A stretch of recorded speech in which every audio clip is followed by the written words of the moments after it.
क्यों अपने ही ड्राइवर के साथ सोने को मजबूर थी हिंदुस्तान की सबसे खूबसूरत और अमीर लड़की? क्यों वो उस मामूली से नौकर के लिए छोड़ने को तैयार थी अपना परिवार और सारा ऐशो आराम? और जब खुला उस गरीब ड्राइवर का राज, तो क्यों खुद उस लड़की के पैरों तले खिसक गई जमीन? अगर आप भी जानना चाहते हैं इन उलझे सवालों के जवाब और सुनना चाहते हैं दुनिया की सबसे कीमती कहानी एकदम फ्री में, तो नीचे दिए इंस्टॉल बटन को दबाएं और अभी फ्री में सुनिए ये सुपर हिट कहानी सिर्फ पॉकेट एफएम पर। अनिका! सुबह सुबह अनिका की माँ चित्रा की ये आवाज शहर के सबसे आलीशान बंगलों में इतनी तेज गूंजती थी कि किसी अनहोनी की आशंका से सारे खानदान के लोग वहाँ इकट्ठा हो गए थे।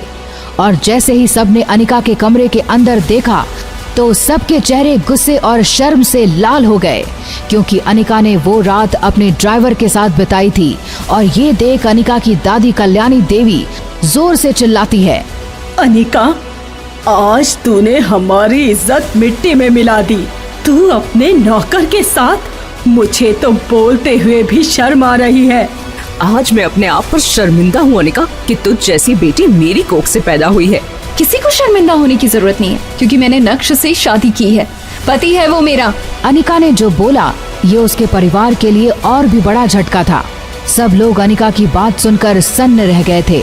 कुछ पलों के लिए तो किसी के मुंह से कोई शब्द ही नहीं निकला, लेकिन तभी अचानक अनिका का काका मैम्बो अंकल बहुत गुस्से में चिल्लाता है, चित्रा भाभी, अगर आप बीच में ना आओ तो मैं अभी इस कंगाल भिखारी नक्श को कब्र में सुला सकता हूँ।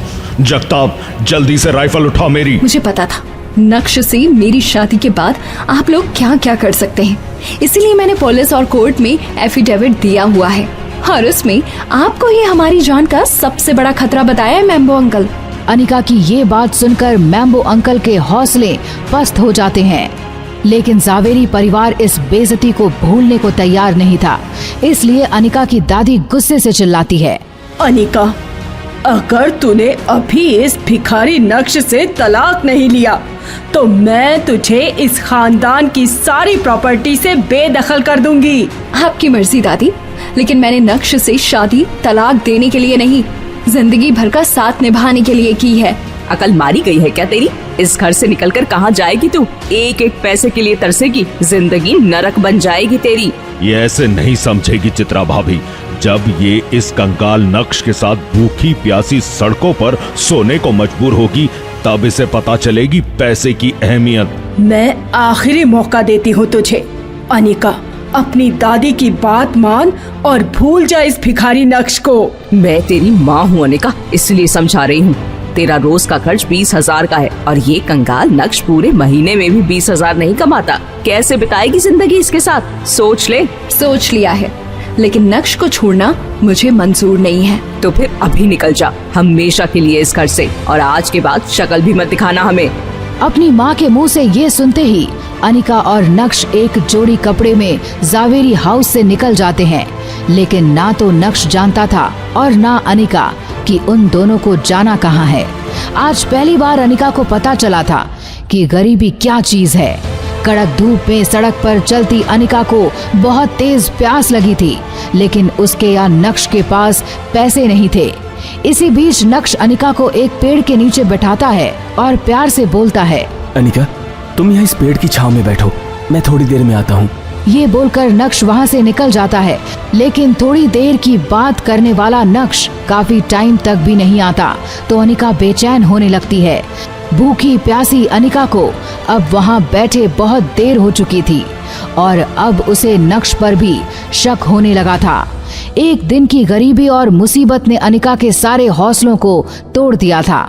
उसे घर के ऐशो आराम याद आने लगे थे और घर छोड़ने का पछतावा भी होने लगा था। अनिका सोच ही रही थी कि वो क्या करे, तभी एक पुरानी वैन के साथ नक्श वहाँ आता है और उसे देखते ही अनिका बोलती है, तुम कहाँ रुक गए थे नक्श? पता है मैं भूखी प्यासी कितनी देर से यहाँ बैठी हूँ। लो पानी पियो और थोड़े भुने हुए छाल भी ले आया हूँ। और ज्यादा कुछ बिना बोले नक्श अनिका को चने और पानी की बोतल पकड़ा देता है। नक्श की ये बेरुखी देख अनिका की आंखों में आंसू आ जाते हैं। उसे नक्श से शादी करने के अपने डिसीजन पर भी पछतावा होने लगता है। लेकिन परेशान अनिका ये नहीं जानती थी कि जिंदगी का सबसे बड़ा झटका तो उसे अभी आगे लगने वाला है।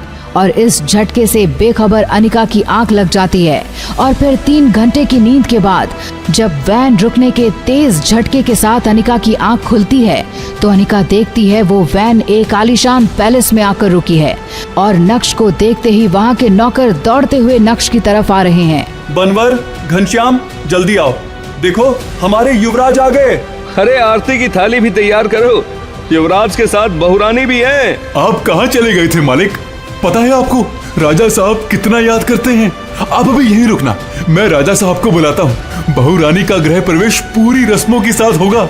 आज सारे रामगढ़ में दीपावली मनेगी, दीपावली। और ये सब देख अनिका के होश उड़े हुए थे।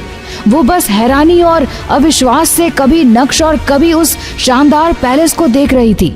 उधर अनिका की हैरानी और उसके मन में उठ रहे सैकड़ों सवालों को समझते हुए नक्श मुस्कुराकर अनिका की तरफ देखता है और प्यार से बोलता है, सॉरी अनिका, मैं तुम्हारे सवालों के जवाब अभी नहीं दे पाऊंगा। तुम्हें 2 साल इंतजार करना होगा। आखिर कौन था नक्श? क्यों छुपा रहा था वो अनिका से भी अपनी पहचान? क्यों एक युवराज होकर भी वो जी रहा था एक भिखारी की जिंदगी?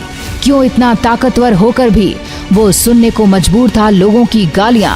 और क्या था वो 2 साल का राज? नक्श क्यों 2 साल और छुपाना चाहता था अपनी पहचान?